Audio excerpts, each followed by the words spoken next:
et messieurs, bonsoir et bienvenue sur ITV le 1945. Un bulletin d'information que nous démarrons avec ce drame dans l'enclave espagnole de Melilla au Maroc. Le nouveau bilan fait état de 23 morts. À l'origine, près de 2000 migrants africains ont tenté de pénétrer le territoire espagnol. Le secrétaire d'État en charge des Sénégalais de l'extérieur déclare qu'aucun Sénégalais n'a pour le moment été identifié parmi les victimes. Les investigations sont en cours pour déterminer les identités des corps. Moïse Sarr, joint par Modou Makenyan. Nous sommes au courant de cette situation difficile et malheureuse que rien ne justifie. D'ailleurs, avec des vidéos insoutenables, insupportables et un bilan macabre faisant état d'une vingtaine de migrants ayant perdu la vie et plusieurs blessés. C'est une situation que nous suivons de très près avec notre consul général à Dakhla qui non seulement est en contact direct avec les autorités marocaines compétentes, mais également avec son point focal dans la région. Et d'après le rapport qui nous a été fait, à l'heure actuelle, aucune victime sénégalaise n'est à déplorer. J'ai dit à l'heure actuelle parce que les dépouilles sont enregistrées sous X.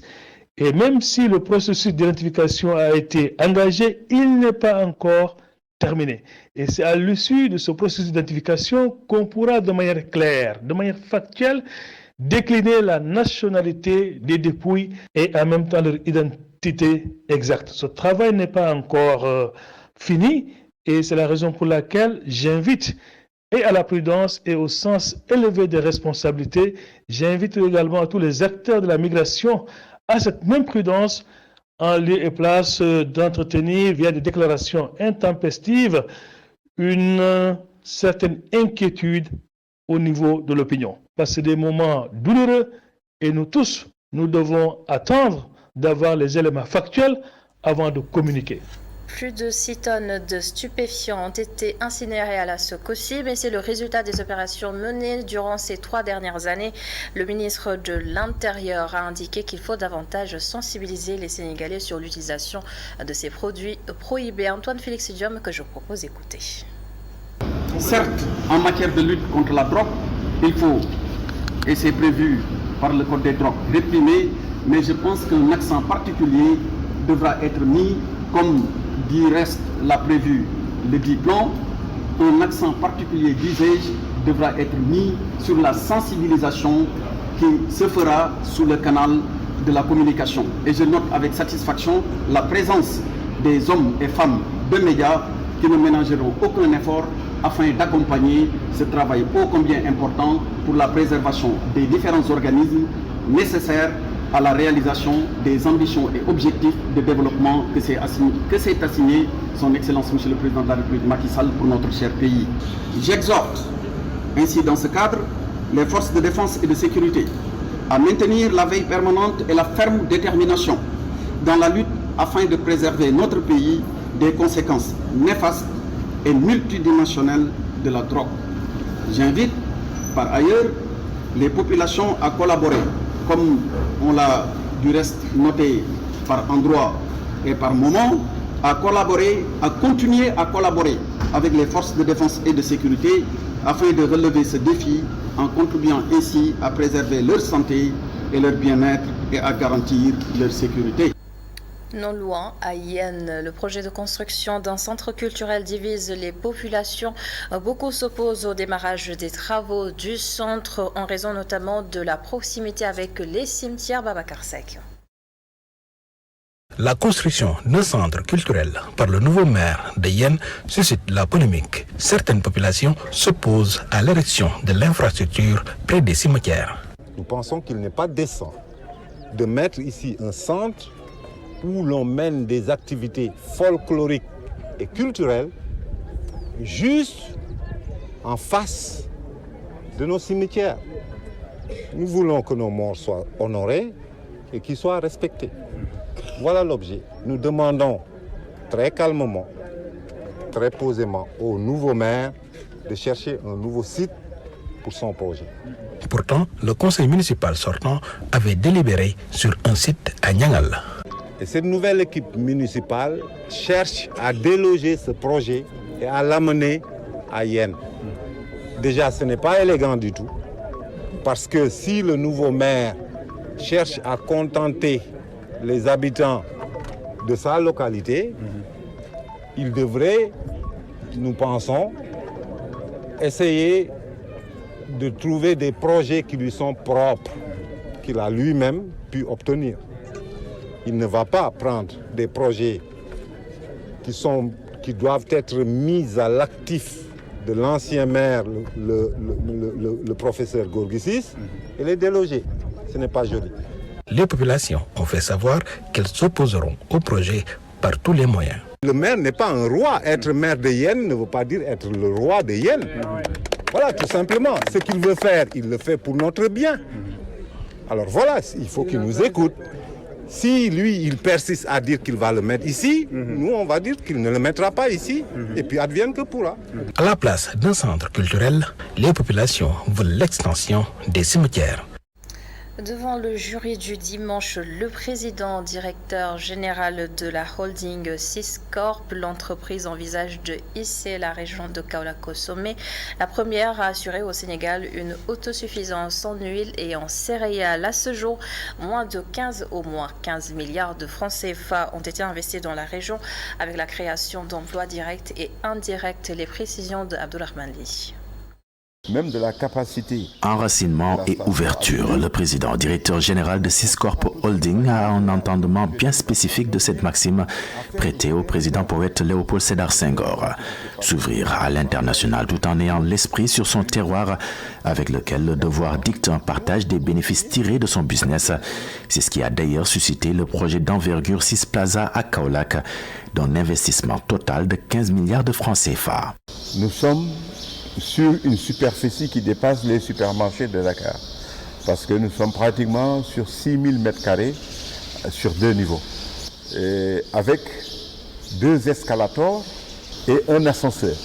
Pour faire en sorte que ce bijou dont vous parlez puisse être comparé à des supermarchés en Europe et à Dubaï, parce que n'existant pas en Afrique de l'Ouest. Un complexe qui va générer plus de 500 emplois directs et pas moins de 1500 autres indirects, en croire le promoteur de la structure. Au niveau indirect, il faut compter tous ceux qui sont maraîchers, les agriculteurs. C'est-à-dire que depuis que l'agriculteur a semé, après on achète l'arachide, pour en faire de la pâte d'arachide qu'on va transporter à l'hypermarché pour l'exposer, le vendre.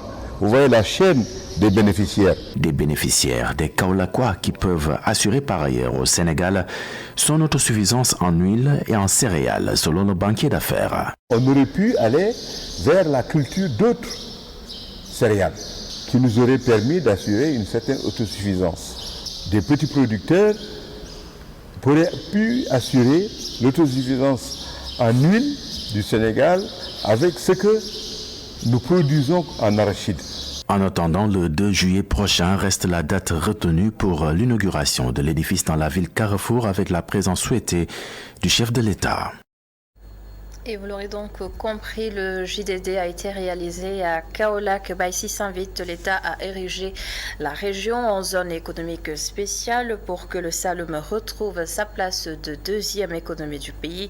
Il a aussi souligné que le pont de Foundiougne récemment inauguré constitue un frein au projet de réhabilitation du port de Kaolack. Je vous propose de l'écouter. Il y avait des débuts, mais je pense qu'il y a eu des problèmes techniques qui ont fait qu'il y a eu un arrêt, parce que le pont de Foundiougne, il y a eu des erreurs techniques au niveau de ce pont, parce que la hauteur d'eau sous pont est tellement basse que les bateaux ne peuvent plus arriver au port de Kaolack. Ce pont-là qui vient d'être inauguré? Voilà. Ah oui? Donc, ce ne sont que des barges qui peuvent venir.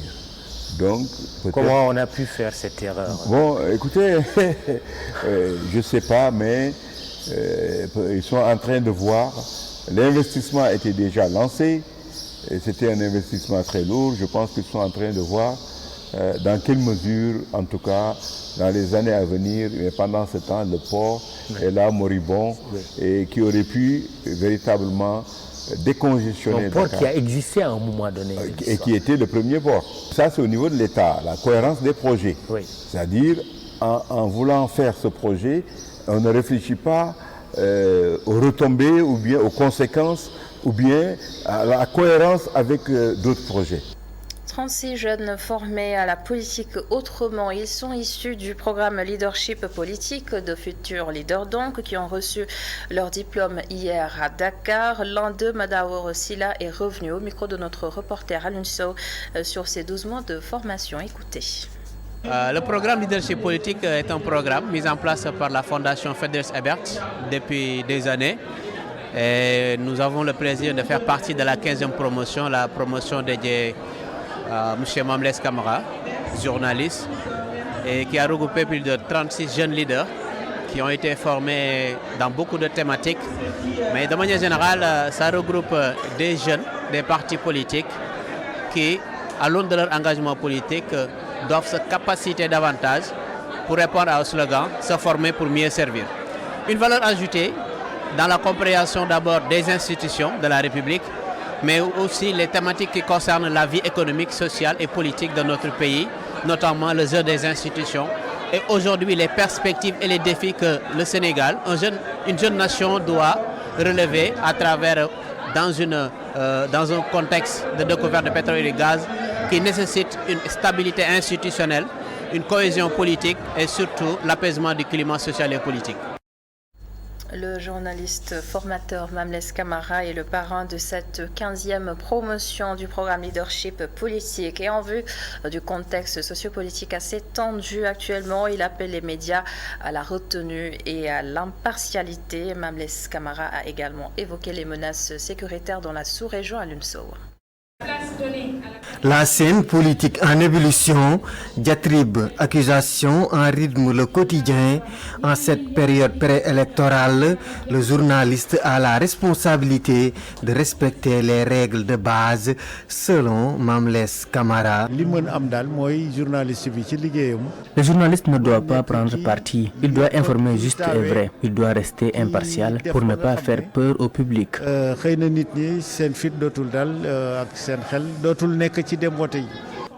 Actuellement, les hommes politiques fuient les débats. Chacun s'attelle à des déclarations de presse. Le journaliste formateur condamne cette démarche et appelle les journalistes à prendre leurs responsabilités. Si le politicien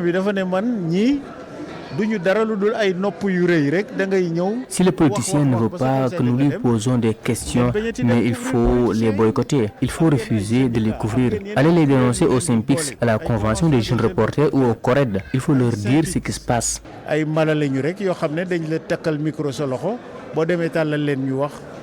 La sous-région frappée par une vague de coups d'État, le climat politique du Sénégal est tendu, mais Mamles Camara se veut clair, il n'y aura pas de coup d'État au Sénégal. Il n'y aura jamais de coup d'État au Sénégal. Abdoulaye disait qu'il ne faut jamais évaluer le Sénégal par rapport au pays qui l'entoure, mais il faut l'évaluer de par son histoire.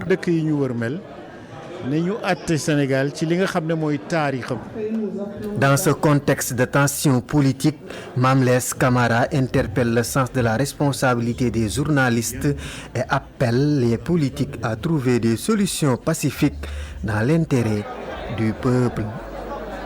Merci beaucoup à l'UNSO. Un nouveau-né dans le monde du numérique, le Tech Observateur lancé par le journaliste Ousmane Gueye, spécialisé en nouvelles technologies. Il souhaite ainsi apporter sa touche dans la diffusion de l'information. Khadija Ndatouf.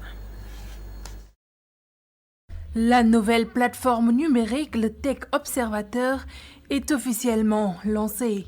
Un espace qui apportera sans doute une touche spéciale au monde numérique. Le Tech Observateur, en plus de mettre un peu d'ordre, et je le dis avec beaucoup d'humilité, dans le flow et dans les flux d'informations, en plus de cela, il va donc donner la parole, disons, aux acteurs du numérique qui vont venir s'expliquer donc sur ce qu'ils font parce que c'est important, mais qui vont également venir débattre.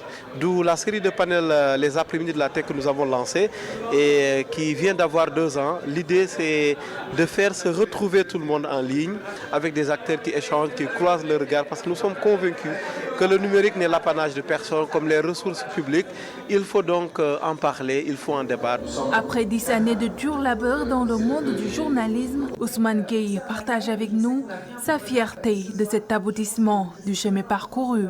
Le Tech Observateur, les termes sont bien choisis, tech comme technologie, observateur comme quelqu'un qui regarde se faire ou se défaire l'actualité du numérique. Même si vous allez me dire que en partant de l'agenda setting, je pense que ça s'appelait bien comme ça, le journaliste fait aussi l'actualité en réalité.